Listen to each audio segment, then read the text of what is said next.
In this section, we'll be examining the effect of adding and removing electrons to form charged species, which are known as ions. An ion is something that results when you either gain or lose electrons from an atom or a group of atoms to form some sort of charged particle. An example of this is metals generally form ions by losing electrons. So, for example, sodium metal will readily give up its electron to form a sodium ion and the resulting electron. The positively charged ion that is formed is referred to as a cation. And here we have an example of the formation of a negatively charged ion by adding an electron to a nonmetal. Nonmetals tend to gain electrons to form these so-called anions, which are negatively charged. Again, metals tend to form positively charged ions or cations, and nonmetals tend to form negatively charged ions or anions. Turns out that there are some general categories for these ions. If an atom will form a ion in which there's a single atom in the ion, we refer to this as a monoatomic ion. Examples of this are sodium ion and chloride. But there are molecules that can gain or lose electrons, and these are referred to as the polyatomic ions. And so just a couple of examples here, such as carbonate and perchlorate.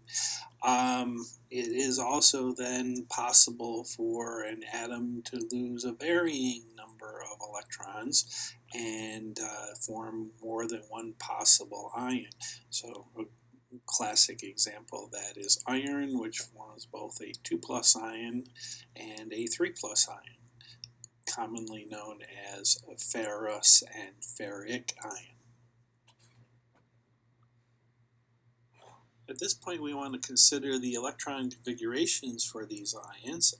Turns out that the negatively charged ions will have more electrons than the corresponding neutral atom, and the positively charged ions will have fewer electrons than the neutral atom or groups of atoms.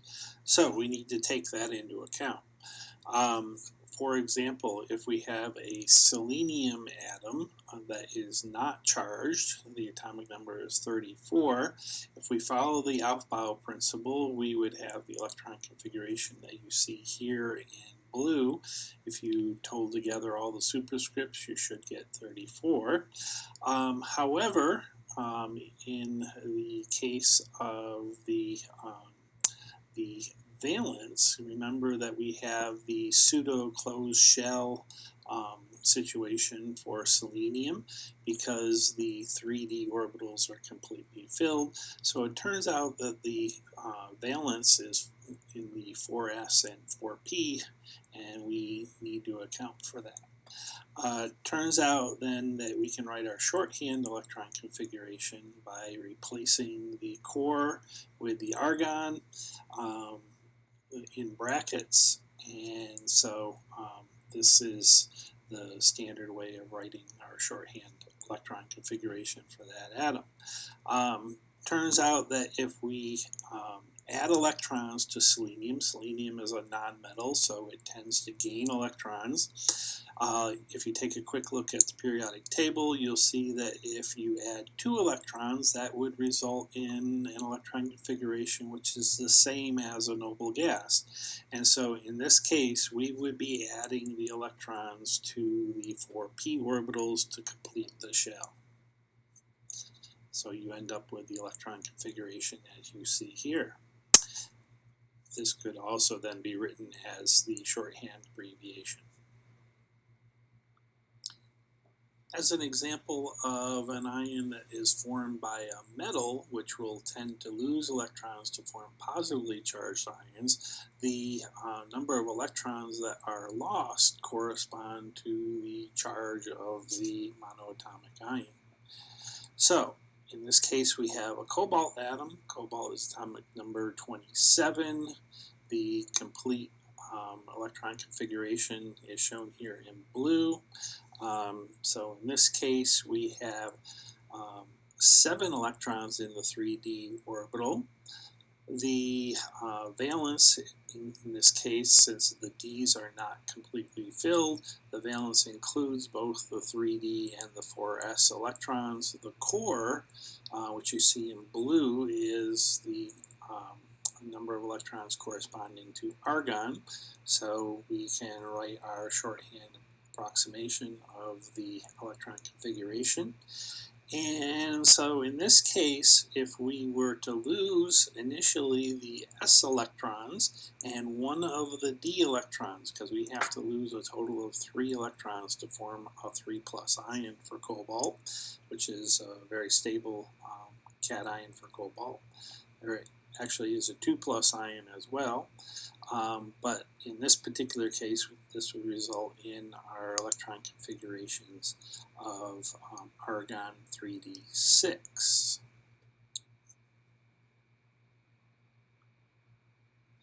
Like the size of atoms, the size of an ion is determined by the region of space occupied by the electrons, primarily the valence electrons. And so we can talk about the size based upon now the ionic radius of the atom. In this case, we show the 95% probability level, and so the ionic radius is defined as the distance from the nucleus to the dashed circle that represents that 95th percentile of finding the electrons.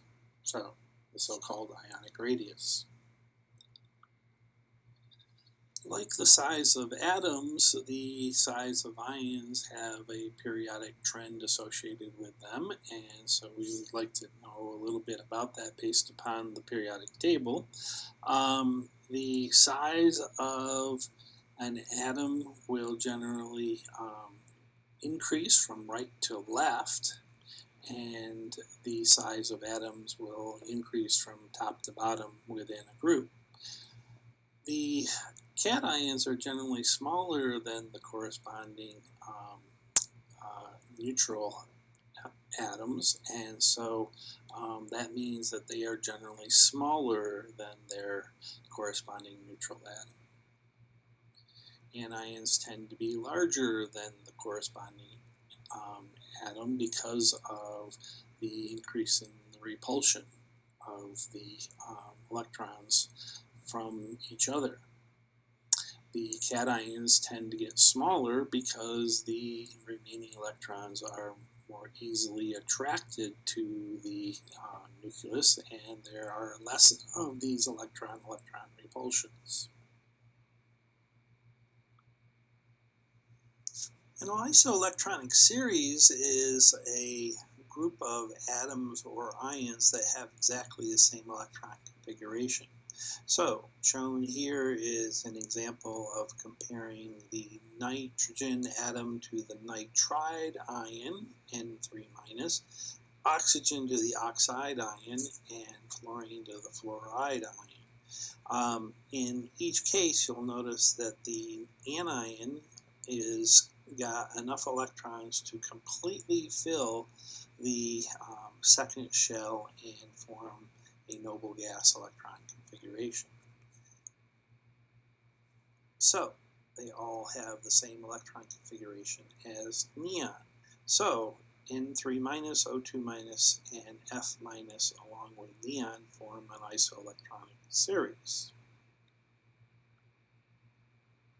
Shown here is some data that compares the atomic radius to the ionic radius for a number of main group elements. And so, for example, if we start for lithium, lithium forms a 1+ ion. You'll notice that the ionic radius, which is in blue, is to the left of the atomic radius, which is in black, and of course the lithium ion got smaller because it lost an electron.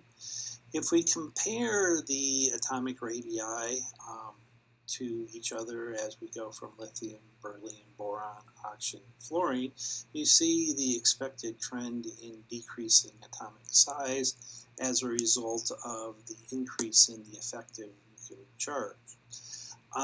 You'll also notice that for lithium going to beryllium to boron, the ionic radius decreases. This is pretty much the same reason in that we have an increase in the amount of positive charge for the ion. This causes the outer shell of electrons to be drawn closer to the nucleus. Likewise, if we compare oxygen or oxide to fluoride, the ionic radius decreases because we have a decrease in the negative charge in this case. And so that is pretty much what we would expect based upon charge arguments. Now, if we compare the isoelectronic series, which is comparing oxide to fluoride to sodium ion, magnesium ion, and aluminum ion, we see a very nice trend in terms of the ionic radii. So oxide is 1.4, shown in red, fluoride is smaller, but then we go to sodium ion, which also has the noble gas configuration, and the size of the atom gets considerably smaller. Increase the charge further, we have magnesium 2+, which gets smaller. Finally, aluminum, which is the smallest of the series shown here. These all have an electron configuration of 1s2, 2s2, 2p6.